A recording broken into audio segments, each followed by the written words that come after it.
بسم الله الرحمن الرحيم. السلام علیکم ورحمۃ اللہ وبرکاتہ. بسم اللہ الرحمن الرحیم.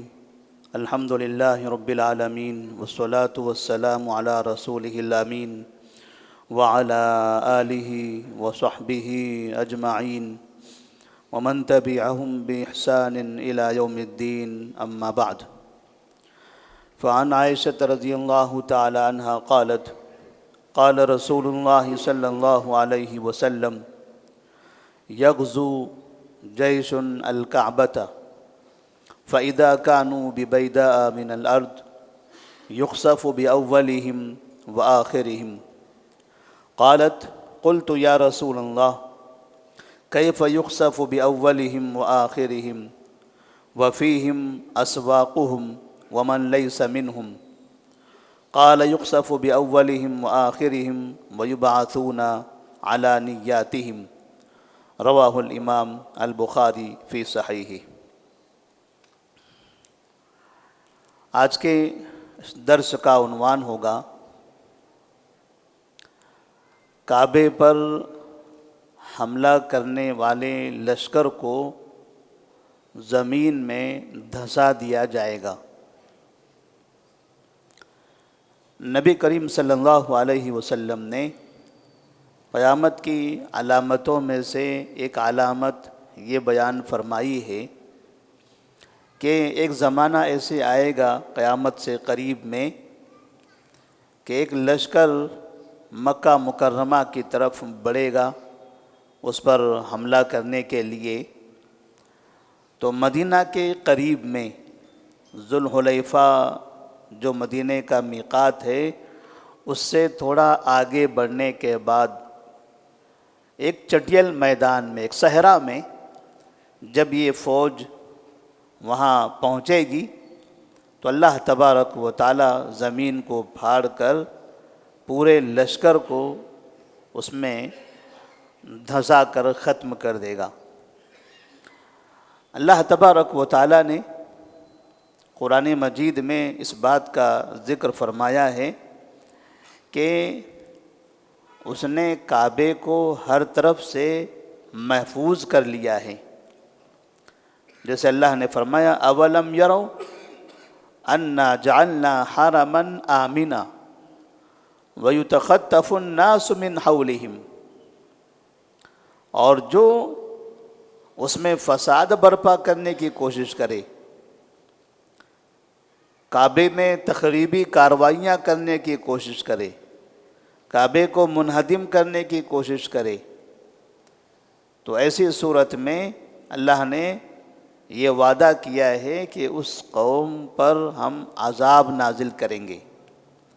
وَمَن يُرِدْ فِيهِ بِإِلْحَادٍ بِظُلْمٍ نُذِقْهُ مِنْ عَذَابٍ أَلِيمٍ. اور یہ عذاب آتا کیسے ہے؟ اس کا ایک مشہور واقعہ تو وہ ابرہہ کے لشکر کا ہے جس کا ذکر قرآن مجید میں سورۃ الفیل میں ہے. الم تر کیف فعل ربک باصحاب الفیل الم یجعل کیدہم فی تضلیل وارسل علیہم طیرا ابابیل ترمیہم بحجارۃ من سجیل فجعلہم کعصف مأکول.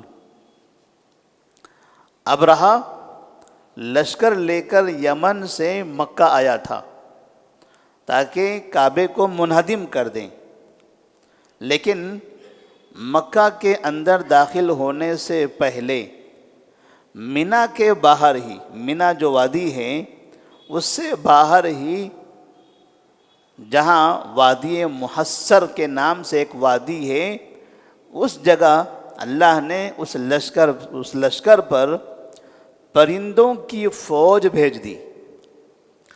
اور ان پرندوں کے چونچ میں اور ان کے پیروں میں چھوٹے چھوٹے کنکر تھے. وہ آسمان پر اڑتے تھے اور اوپر سے وہ کنکریاں اس لشکر پر پھینکتے تھے.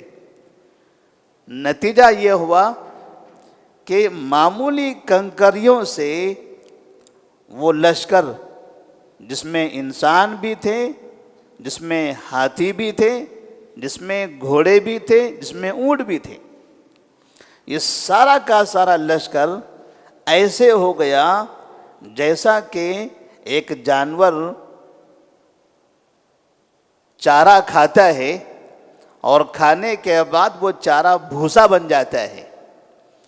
تو اللہ نے فرمایا فَجْعَلَهُمْ كَعَصْفٍ مَأْكُولٍ، انہیں بھوسے کی طرح بنا دیا گیا۔ یعنی انسان اور جانوروں کے جسم، ان کی ہڈیاں بھوسے کی طرح ہو گئی، ایک ایک کنکر ان کے بدن پر گرنے سے۔ تو اللہ تبارک و تعالیٰ نے کعبے کو محفوظ کر لیا۔ اس کے بعد جب عبداللہ بن زبیر رضی اللہ تعالیٰ عنہ کا زمانہ آیا اور حجاج بن یوسف اپنا لشکر لے کر مکہ کی طرف بڑھا تھا، تو اس وقت اس لشکر پر ایسا کوئی عذاب نازل نہیں ہوا۔ کیوں؟ اس لیے کہ یہ جو لشکر تھا، اس لشکر کا مقصد کعبے کو منہدم کرنا نہیں تھا، نہ مکہ میں تخریب کاری کرنا تھا، بلکہ دو جماعتیں تھیں جن کا آپس میں اختلاف ہوا تھا اور جس کی وجہ سے وہ آپس میں لڑ رہے تھے۔ ورنہ دونوں جماعتوں میں سے کوئی بھی جماعت کا مقصد یہ نہیں تھا کہ کعبے کو برباد کیا جائے یا یہاں تخریب کاری کی جائے۔ لیکن قیامت سے قریب میں ایک ایسا لشکر ہوگا جو مکہ کی طرف چل پڑے گا تاکہ اس پر حملہ کرے۔ تو اللہ تبارک و تعالی مدینے کے آگے مکہ کے راستے میں بڑے سے میدان میں جب یہ پہنچیں گے تو وہاں زمین پھاڑ کر اس میں اس لشکر کو مکمل طور پر دھنسا دیا جائے گا۔ یہ لشکر مکہ کیوں جا رہا تھا؟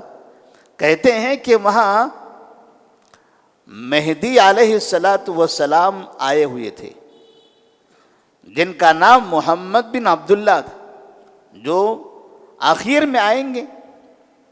مہدی علیہ السلام وہ لوگوں سے کہتے تھے کہ میں مہدی ہوں، لوگ نہیں مانتے تھے، حتیٰ کہ لوگوں نے انہیں گرفتار کرنے کی کوشش کی، اس کے لیے یہ لشکر جمع کیا تھا۔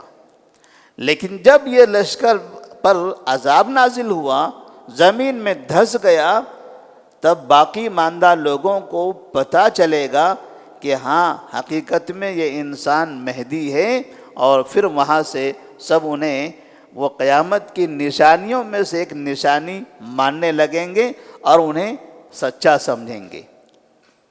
نبی کریم صلی اللہ علیہ وسلم نے جب یہ واقعہ بیان کیا کہ شروع سے لے کر آخر تک، من اولہم الی آخرہم، پورے کا پورا لشکر سب دھنسا دیا جائے گا، تو اس وقت عائشہ صدیقہ رضی اللہ تعالیٰ عنہ فرماتی ہیں یا رسول اللہ صلی اللہ علیہ وسلم، بھلا سب کو کیوں دھنسا دیا جائے؟ کیونکہ ہو سکتا ہے اس لشکر میں کچھ ایسے لوگ بھی ہوں گے جو مجبور ہوں گے، مجبوری سے آ گئے ہوں گے، اور کچھ ایسے لوگ ہوں گے بڑے میدان میں جن کی اپنی دکانیں ہوں گی، جن کا بازار ہوگا، جو مسافر ہوں گے، الگ الگ مقصدوں سے آنے والے لوگ بھی ہوں گے۔ جو فوج ہے وہ تو ہے ہی، ان کے علاوہ بھی تو لوگ ہوں گے وہاں پر۔